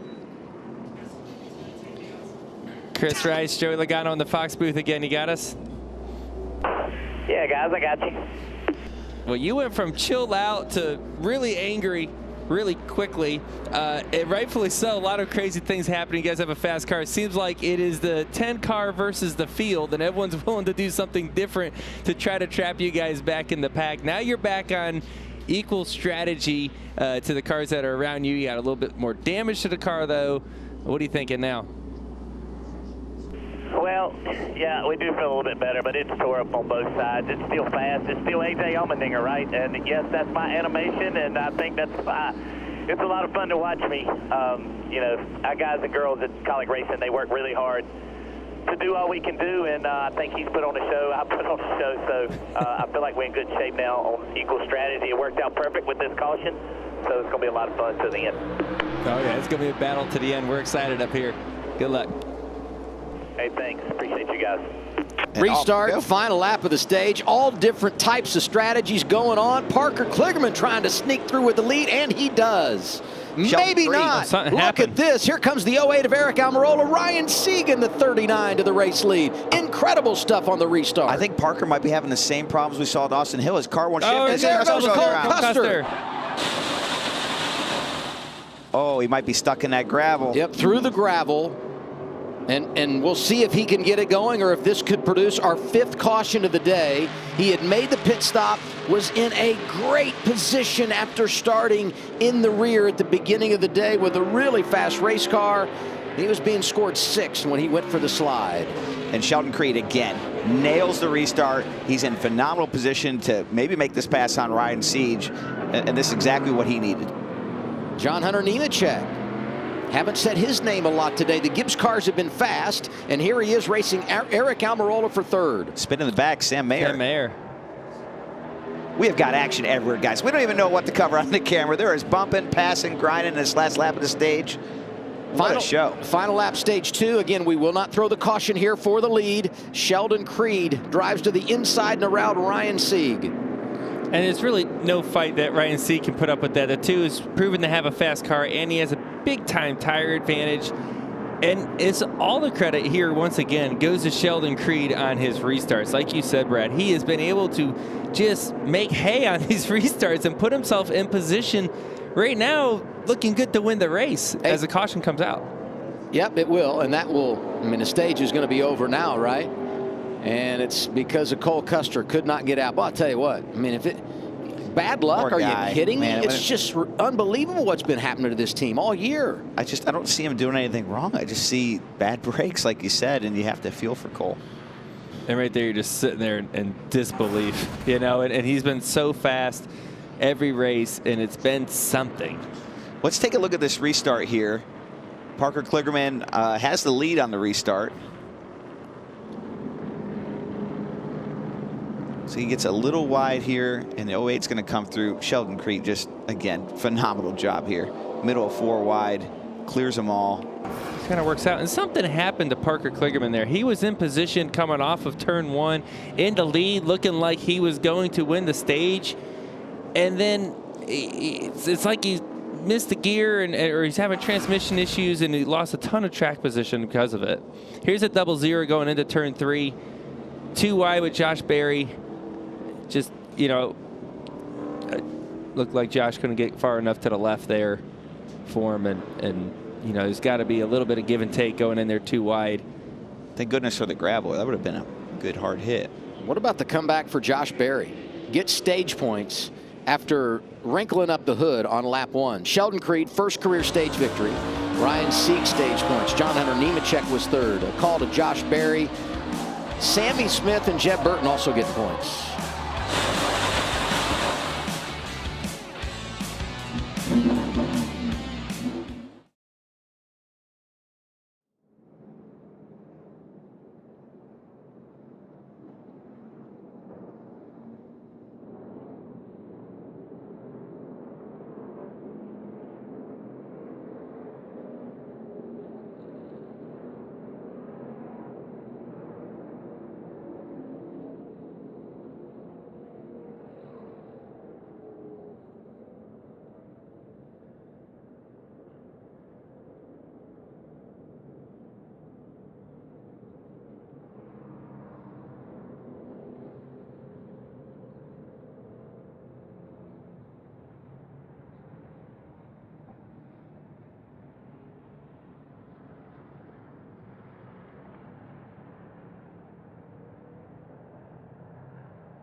Under caution, 5th time today. Tell us what happened here, fellas. Yeah, right here you see the 17 getting a run down into the corner 3 wide underneath Josh Berry. This is why we thought Josh Berry didn't go far enough to the left. He couldn't. He had the 17 underneath him there, and that's where they ran out of real estate. And unfortunately, Cole Custer was on the receiving end of, to me, just looked like racing. Props to our camera team, producers, finding a better replay to give context, and that's important. I know sometimes our fans see that and get lost, so it's good to see the real view. 48 making a pit stop, Regan. Well, Adam, things going from really bad to worse right now for Parker Kligerman. Of course, they stayed out to try and get those stage points. That didn't work out for him, and now he is having trouble with second gear, getting the car into second gear right now. So not the way that they wanted this day to go at the end, as it was pretty quick earlier. Yeah, this is a team car to the Austin Hill team, and they had the same issue, Joey, with the transmission, where they couldn't get it to go to second gear, and it ultimately it sounded like it turned into engine trouble. Knocked him out of the race. I will say this for Kligerman, 3rd in stage 1. So he did get some stage points there, which helps a little bit, right? I mean, that's one thing you always want to do is pick up some stage points. So if you do have a problem, you have that to fall back on, salvage the day a little bit. And then the 00 made the pit stop. They are 1 lap down after being pulled from the gravel. 15 to go. We've reached the final stage. Here are your Toyota top performers. John Hunter Nemechek. Is it crazy or what that we really just haven't talked about him today? And he's 2nd. Right when you need to be in a good position. But really across the board, awesome day for Toyota. All 3 Gibbs cars in the top 8. And give a call to Sam Hunt Racing. Kaz Gralla doing double duty today. Drove for Tricon in the Craftsman Truck Series race earlier. He's in the top 15. And so is Connor Mozak. As we do the choose, it'll be 14 laps remaining. I'm going to choose here today. I mean, it seems pretty 50-50. You know what I mean? Like, no one's willing to give up a row. It doesn't look like. You know, you see everyone inside, outside, inside, outside. No one's willing to be in the preferred lane and give up a row to there we be go. We there. got one. There's a couple there. Oh, there's a lot there. I don't know if that's giving up a row or that's just indecisive for some people. You know what I mean? Like, well, he's got it made, doesn't he? In the shade. Got some snacks. Wearing a Chase Elliott shirt. Chase Elliott is going to be a part of our Cup broadcast tomorrow. Coverage begins here on FS1, 2 o'clock Eastern time with race day. We're over to Fox at 3. And the plan as of now, Chase Elliott joining the program, stage 2, to update us on everything he's got going on. Hope to see him back at the track soon. He won this race, the inaugural event, here at Circuit of the Americas 2 years ago on the Cup side. And where did this come from? Brandon Jones? I mean, just tear the fender off and go get you a top 10. He's going to restart here in the top 10. That's incredible, isn't it? Nice rebound. Definitely fighting a lot of strategy, interesting things going on. But you know what? That's perseverance, right? Just keep fighting through it. You never know what can happen in these long races. You got to just keep going. And I got a feeling we're not done seeing contact. 15 to go. The gloves start to come off. And the aggression level goes up even higher than what we've already seen. This is so nuts to me because the last 2 years here, we've had 4 cautions in each race, and 2 of those were to end the stage. Today, we're not throwing the caution at the end of the stages, and we've already had 5 cautions. And as Joey said, I believe we're not done putting the yellow flag in the air. What I thought was interesting on the choose is William Byron showed 5th entering it, and he's on the outside lane. So he must have chose outside. We'll see if he can hold off AJ. And Sheldon Creed's had those great restarts all day. Creed up there with John Hunter Nemechek.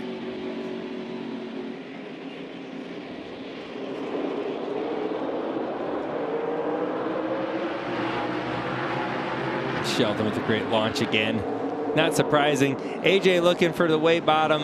I'm going to roll the locking the tires up. AJ got there anyway. Look at him hustle the 10. Allmendinger looking for 2nd, and he's got it. From 6th before the choose to 2nd. That's why we're talking about this guy so much. I mean, this is amazing. That's really hard to do. Well, Creed's looking in his mirror and saying, are you kidding me? He's back? Already? And this is where it's going to get interesting to watch AJ Allmendinger go against Sheldon Creed. We saw Sheldon Creed be ultra aggressive playing defense to try to maintain that lead. Now you have an aggressive race car driver who is really, really, really good. Let's see how this plays out. And has had a frustrating day. Yes, on top of it all. I don't think he's going to show any mercy here. William Byron looking for a spot. Got it from John Hunter Nemechek. Look at the drivers in the top 10 that have had some kind of a problem today.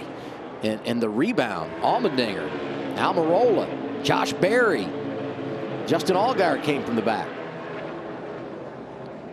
AJ showed his nose there for a second. And sometimes he might play that game just to get them thinking and overrun the corner, which you see, it worked. Sheldon Creed overrunning turn 12 a little bit. This is one of the corners that we've heard Sheldon and his team talk about they've been struggling with. This turn 11, 12 combination right here. And here it comes down into this corner. Sheldon's probably going to try to block it. Yep, see, yeah, he's trying to block it. AJ's going to muscle him a little bit. It's going to bring William Byron into the equation. Now, if he can roll the outside of him here, I think that would be pretty impressive. This is where all the magic happened last year, final lap of the Cup race. Looked a lot like that, didn't it? Allmendinger had a front row seat for that, and it didn't work out for him, and there it is. Again. Contact, Creed goes sideways.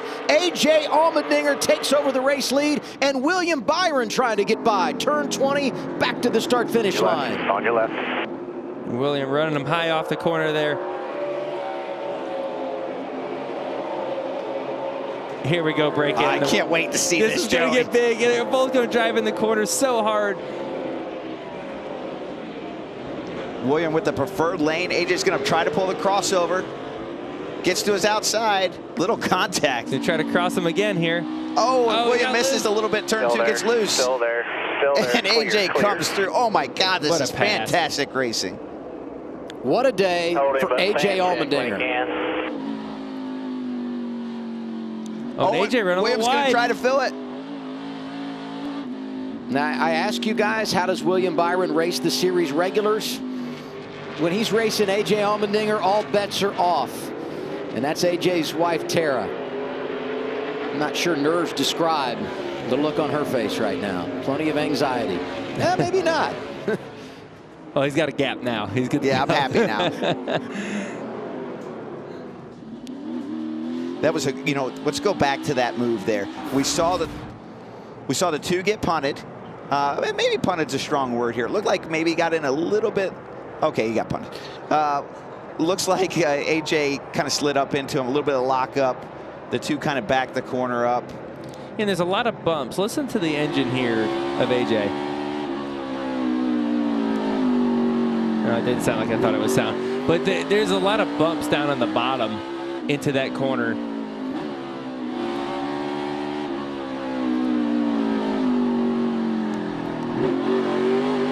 Not as dramatic on the steering wheel as I thought it might be. Yeah, that's just a tough situation. Yeah, I mean, it's an aggressive race car driver, right? And AJ, and he's really, like I said, he's really good.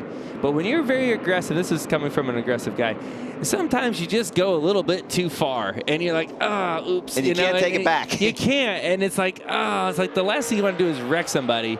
But you got to be aggressive to move through the field and keep going. And unfortunately, sometimes you tag someone. And I don't think AJ did that on purpose, from what I could tell. I honestly think he was just trying to fill the spot.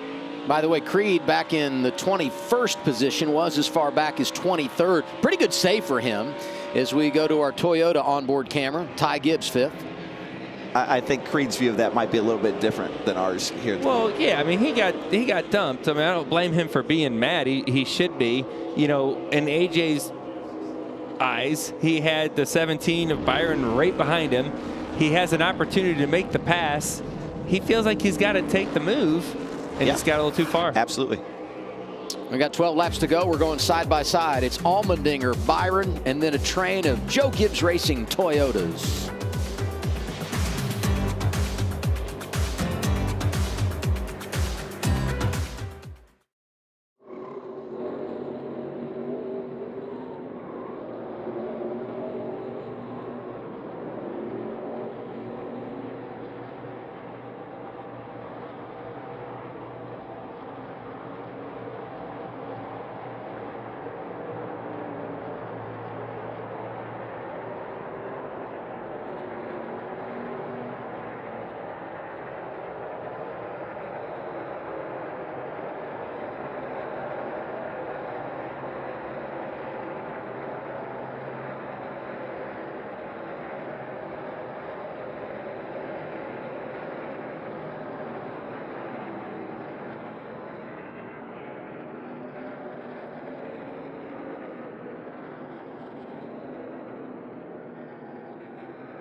You saw it while we were away side by side. This race at the front's been really fun. Yeah, it looks to me like William Byron's car is maybe just a little bit faster, and AJ is doing everything he can to hold him off. Brakes are going away bad, man. Copy that. Doing a good job here, man. Brakes are going away, and that's really what's allowed William Byron to be right up on him. And I also see William Byron's car just being better on top of the brakes, is that Willie B is able to get through the turning sections of the racetrack. The S's, the slower part of the S's, the slower part of the stadium section that they're going through right now. That's where you see William be able to really close the gap to AJ and keep applying that pressure, and it's making AJ drive his car really hard. You see him sideways, you see him smoking the tires. This is going to be going to the end. Good battle here for third as well. All the Gibbs cars together. Look at this. 3, 4, 5. You got to think some guys at Gibbs right now are closing their eyes at this moment. But you can't say enough about Sammy Smith, right? I mean, just delivers each and every week. This is amazing. First time here. He's running with his teammates. Oh, honestly, he's outrunning them right now at the moment. Super impressive. 2 wins for Joe Gibbs Racing this year. Sammy Smith at Phoenix. John Hunter Nemechek got it done in California. And we go to Richmond next Saturday, where they were 1-2 a season ago. Nemechek and Ty Gibbs. Nemechek with a sweet crossover right there, trying to run the outside as they go too wide. He's going to give it to Gibbs going into the S's there. Like I said, hard to go too wide into there. Kind of need all the racetrack you can get.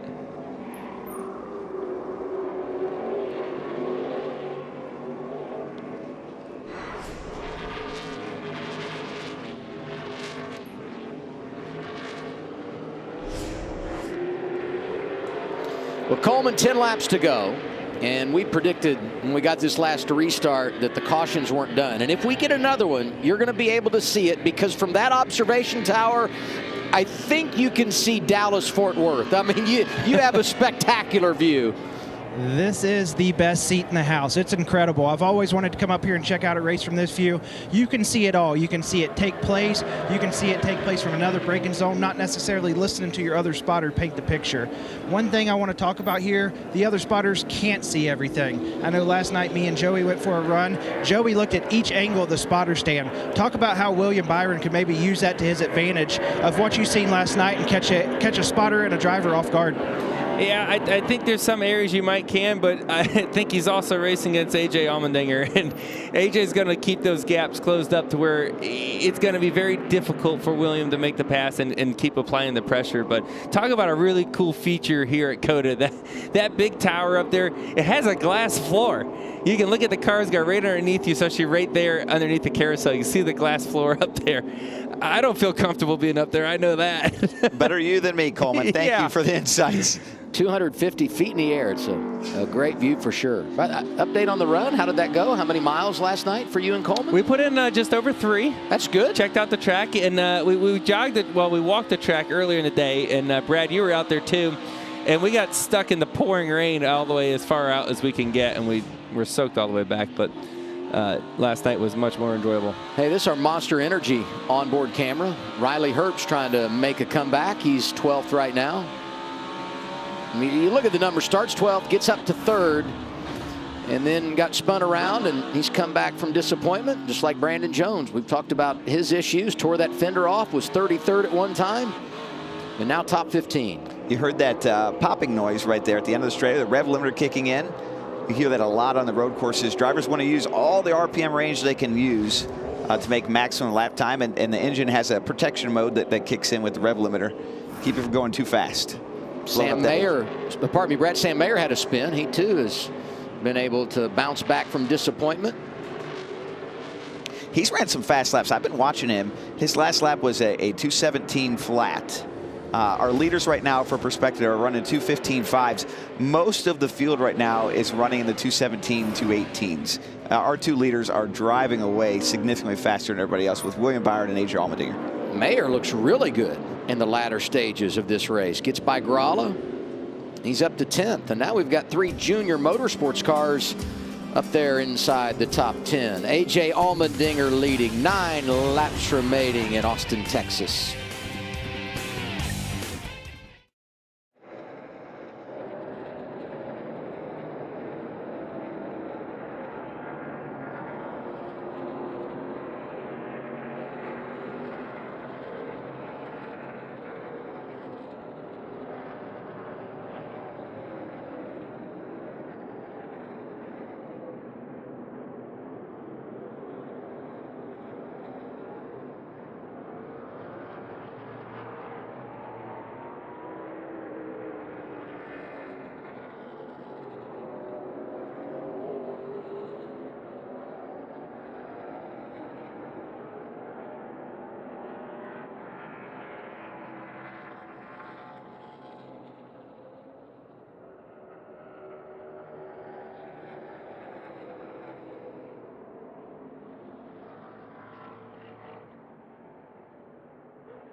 I've said it multiple times. Comebacks have been the theme of the day. Several drivers have been dealt some blows, but they've battled through it and find themselves in a good spot with 8 laps to go. One of those, our race leader, A.J. Allmendinger. You see the car, I mean, tire marks on each side. And we race on the short track at Richmond next week. In a few weeks, we go to Martinsville. This car looks like it's been raced at Martinsville, actually.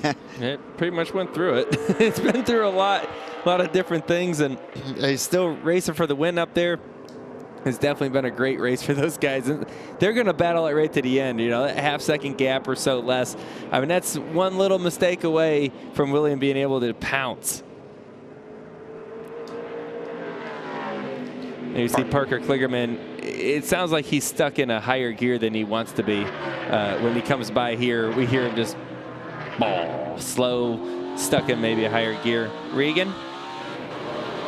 Well, Joey, we'll check on Parker Kligerman, what's happening with him. But the 27 of Jeff Burton having a great day right now. Keep in mind, that is not a car that we typically expect, or driver that we typically expect to be up front. But that car in particular that he's driving for Jordan Anderson Racing, the exact same car that Myatt Snyder finished 6th 1 year ago here with. And he also finished 2nd in Portland in the Xfinity race last year. And the one car, Sam Mayer, right behind Jeff Burton, also having a very good day. That car has actually got a different crew chief this weekend. That is not Marty Lindley on the box. Marty Lindley home sick. That is Andrew Overstreet stepping in for him and doing a nice job in a fill and roll. We wish Marty well. And going back to the 27 of Jeff Burton, Regan mentioned he's driving for Jordan Anderson. That team made their first ever start right here at this racetrack 2 years ago. He started up 2021, qualifying rained out at Daytona. They didn't get in the show. They had no points, and we didn't qualify after that. So they basically were left out in the cold. But you finally got a chance to put it in the show here. They did with Tyler Reddick, had a good finish. He's built that organization now into a 2-car team, and Jeff Burton having a great ride here today. As Regan pointed out, he's inside the top 10. Good job by him. I can tell you one thing. These 2 drivers right here on your screen, when they get out of the car, they are going to be exhausted. They are running at 100% all they got, right? They're not saving anything. You see the cars sideways. They're working hard, focused unbelievably for a long, long time because they can't afford to make a mistake right now. And the cars are getting easier to make a mistake on, right? The tires are falling off. You can hear them sliding. I can hear the audio through my ears. The tires are chattering, and you're watching AJ's hands right now. A lot of counter steering where he's turning against the corner, trying to keep the back from spinning out. These cars are getting more and more difficult to drive as the drivers are getting more and more tired. And to Joey's point, this is when it's so easy to make a mistake. Is this the most mentally exhausting type of racing? I mean, there's some element of that everywhere we go, but is it road racing that challenges you mentally the most? I don't know about mentally. I mean, everything's a little bit different, right? You can argue that the super speedways mentally are very, very challenging because you have so many things going on around you. But physically, road courses are the most challenging. Your body's getting thrown around a lot. You're working the wheel. You're shifting, or you're not typically shifting that much on other racetracks. Yes, the focus is big, but the physical demand, cars are hot. It's grueling. You know, it's a lot for sure. Stock cars on a road course are super challenging because the environment is both temperature and you have to counter steer them so much. Most cars that you see on road courses, you don't have to counter steer like you do a Cup car or an Xfinity or truck, NASCAR type vehicle. Sheldon Creed on the comeback trail. He is 12th, right behind Riley Herbst. For position, Ty Gibbs, the reigning champ, around his teammate, crossover, Sammy Smith. And they're going to drag race all the way down this long, long straightaway. Now Gibbs is in not the preferred lane here, but if he can kind of hang on the outside, he might be able to make this work. 2 of the youngest winners in series history. He's clean here. Feel at your bumper. Heated. Yeah, that's something the spotter said that I think's a really good. He said he's clean. In other words, that if the 18 was going in there smoking tires, wheel hopping, everything, it gives Gibbs the opportunity to open up the wheel and not get hit.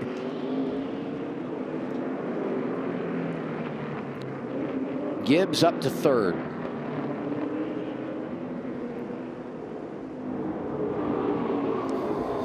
Coming back, be 5 laps remaining for A.J. Allmendinger. We go side by side to break one last time.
Next Saturday on Fox, baseball is back, and back with a huge doubleheader. First, Brandon Crawford and the Giants battle Aaron Judge and the Yankees. Then Bryce Harper and the Phillies take on Corey Seager and the Rangers. It all begins next Saturday, 3:30 Eastern on Fox. By the way, a little trivia for you. Corey Seager, shortstop for the Rangers, went to high school, Northwest Cabarrus High School, and he was in high school with Bubba Wallace, who will drive the 23 tomorrow. There you go. How about that? Connection. Small world. Connect all the dots. Down to 4 laps remaining. And Allmendinger leads by just over a second in front of William Byron. Allgaier up in the top 5 now. That's not a comfortable lead. You know what I mean? Like, it's a little bit better than what it was when William was breathing down his neck, but it's still one mistake away from him being right there in, striking range. The last lap, William Byron just a touch faster, 2:16.3 to AJ's 2:16.4. It's about a 1/10 of a second faster. And you just see these cars sliding around more and more. And you look at how precise, the two leaders are with hitting their marks and doing everything correctly. And if you just go a little bit too far, you have some issues. Look at this here. Oh, This is not what John AJ Hunter wants to see. Daniel Hemrick into John Hunter Nemechek. Looks like he's going to be able to get it turned around if he doesn't get stuck in the rocks here, which I think he's going to be okay. John Hunter was running 6th when this happened. Battle for 6th. And he was trying to finish in the top 10 again. He's done it every race so far this year. Yeah, don't look back, but that's Sheldon Creed intent. He has been driving through the field from the spin here. We saw just a little bit with the contact with A.J. Allmendinger. Fell into the 20s, and now he's going to try to take this spot for 9th. And if John Hunter Nemechek didn't have rear grip before, he definitely doesn't have it now. Look at him getting loose. After spitting out and all that smoke off the rear tires, that's just life off the tire. The 11 car pushing and shoving in turn 11. Is Sheldon able to get by? Maybe not. How many times have we said that today? Maybe not. Well, in fairness to John Hunter Nemechek, I'm sure he's not very happy with what just happened there. So, you know, you get pushed Sheldon around. didn't do it. Yeah. Sheldon got dumped earlier, too. Yes. Hey, man, it's not my fault. Sometimes you just need to take that anger out on somebody. Hey, you know what? For Hemrick, I mean, aggressive or not, he puts himself in a position now to get his 4th consecutive top 10. I will say, though, if he had brought out the caution with that move, his teammate who's leading would have been very happy with we him. got this year with Ryan Siege. Yeah, with the 39 going slow and something else that could produce a caution. See what happened here with the 39. Oh, gets wide here in the Yeah, carousel. okay, there you go. So no mechanical issues, just off the pace after the spin. He rights the ship. Well, 360. And we stay green. I would put it on my highlight reel. I'm not sure Ryan Sieg will, actually. It's an easy place to get in trouble. And that just goes to show you why we keep talking about these leaders so much. It's just one mistake away. One little bobble here, and you can really find yourself in trouble. And one of the things I've noticed about AJ, especially that last lap, the exit off of turn 2, he got really sideways there. So he's not got an easy driving car here. Yeah, and this is where, like, if there is anything left in the tank, if you're William Byron, you got to throw it to it now. You know, this is where, like, you know, maybe I can get in the corner a little bit harder.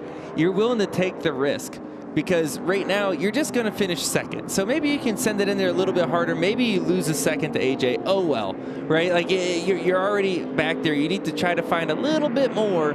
It doesn't matter how much you get beat by, right? So you might as well keep going a little bit harder, trying to get to that edge, which you might already be doing, I'm sure. Well, you know what? Just watch the delta, because that margin is fluctuating, which would make you think that maybe he's pushing it. Occasionally it works, occasionally it doesn't. But it's a bit of a yo-yo going back and forth, the difference between 1st and 2nd here. I mean, he's right there, right? I mean, it just... Ooh, AJ got a little loose again off of 20. But even when AJ gets loose, this is a testament to how good a road course racer is. He doesn't give up a lot of time. You know, this last lap here, these 2 drivers were within 2 or 3 tenths. He's done such a good job at applying pressure to AJ that William has. You know, he's staying right there, and if he can get a little bit closer, he can apply a little bit more pressure and get him to make a mistake. That's what William Byron's hoping for. And he's hoping that from one of the best, if not the best road racer we've seen in the sport. And that's asking a lot. You know what I mean? Like, he's not going to do that very easily, but if you can apply that pressure and get him driving a little bit harder too, that could be the difference for him. And with 2 laps to go, you know, if you're AJ, you want to maintain the advantage as John Hunter Nemechek is coming down pit road. You want to maintain the advantage of your AJ, but you also want to get back to that white flag and not have a caution and a restart and all that to deal with here. It would be overtime, obviously, at this point. Yeah, an overtime restart with the restart turn 1 that we've seen so far. I don't think anybody in the field really wants to see that. We might, but I don't think anyone in the field does. AJ does not.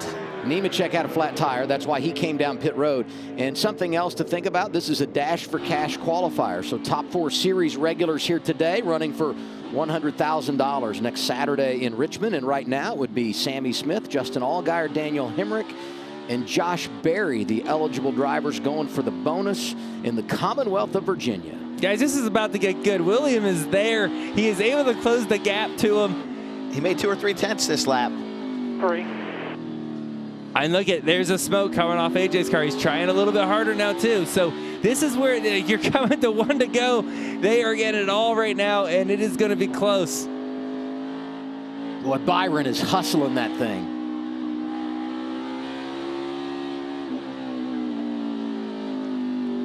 I love these onboards. Great shot of how hard the drivers are working. Turn 19 up to turn 20. You know, what I see out of the 17, which we've seen all day long, his strength is down into the S's, especially the slower part of the S's. White flag is out. 1 lap to go at COTA, sponsored by Credit One Bank. A.J. Allmendinger is leading William Byron the advantage under a second. Now, William's going to try to stay close here. Absolutely. If he can get through these S's and try to get him into turn 11, I think might be a good opportunity for him. If not, the stadium section is also fast for William.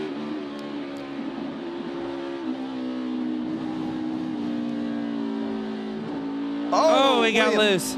Gets real loose there. And that might have been all he needed. 17 missed the corner. 17 missed the corner. Nice and easy and braking. And that's what you want to hear from your driver and your crew chief. Hey, we got space. We're okay. Make the most of it. Nerve still there for Wife Tara.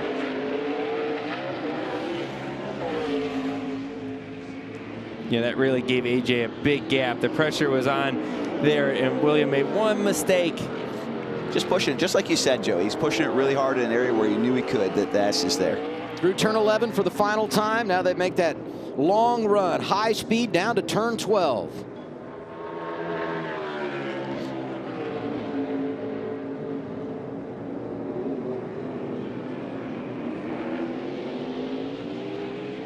While this is going on, Sam Mayer just got by Josh Berry for the 7th spot.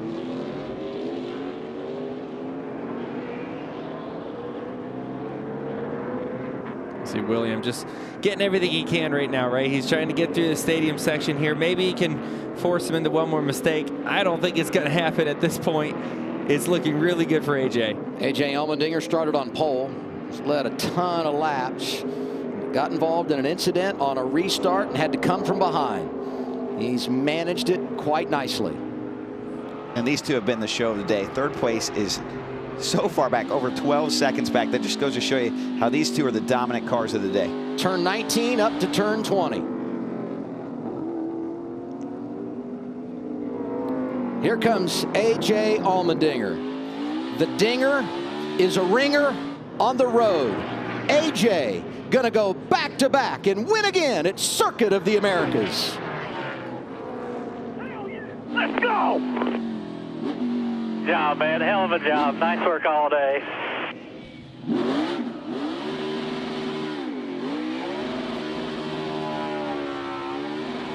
th career win for AJ Allmendinger. Hell yeah! Let's go!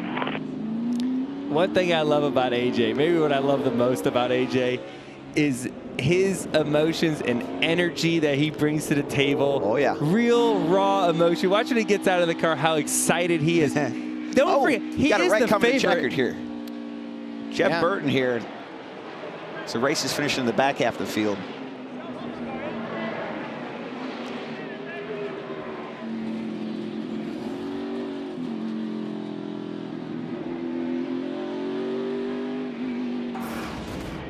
And maybe a moment of what might have been for William Byron.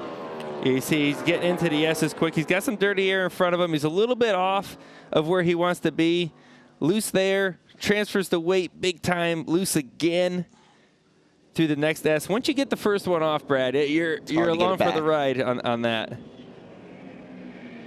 For AJ Allmendinger, it's his 11th career win on a road course. That's the most all-time by 6. And he's now won 6 of the last 8, and the dominance for Chevrolet on road courses continues in the Xfinity Series. What I was saying about AJ is that his emotion, but he's the favorite. He's expected to win. You know, he should get out and be cool about it, you know. No, he is that excited. He had to work for this one, and he should be stoked about it. He earned it. This was not a gimme race for AJ. You're absolutely right. He's got a lot of great experience in road course racing, and he put it to work here today. And he and Sheldon Creed had their moment. There's a look at Sheldon, who got back to 9th. He might not give him the congratulatory wave. I don't think Sheldon cares one bit about AJ having to fight the battles he had to fight today. But there is an alliance with colleague NRCR, so their paths will cross at some point in the near future. I mentioned the Dash for Cash qualifier, so here officially are the drivers that will go to Richmond looking for $100,000. Sam Mayer, nice comeback. He won the $100,000 at Richmond a season ago. Daniel Hemrick, Justin Allgaier, and Sammy Smith, 2 teenagers on the board. If you're a high school senior living alone, how do you spend $100,000? That could be the question that Sammy Smith has to answer. I don't think that'll be a problem for him to spend. Let me tell you, his dad Kurt is here today. Made the flight down from Iowa because the family still lives in Iowa. I'm sure he will help his young son make responsible decisions if he gets the payout next week. This is the 20th win for Colleague in the Xfinity Series, and the 9th time they've done it on a road course. I love that we just heard him yelling over the car.